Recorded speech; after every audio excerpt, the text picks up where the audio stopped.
Finally Cox's Bazar চলে আসছি, but খুবই খারাপ অবস্থা। 12 ঘন্টার জার্নি, 12 ঘন্টা বলতে বাড়ি থেকে বের হয়েছি যখন, টোটাল মিলে 12 ঘন্টা।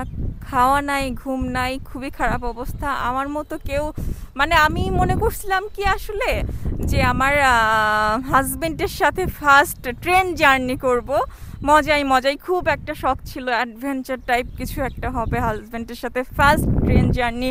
রাত্রেবেলা বসে বসে গল্প করব, তারপরে এটা সেটা অনেক কিছু, বাট আমার শখ মিটে গেছে।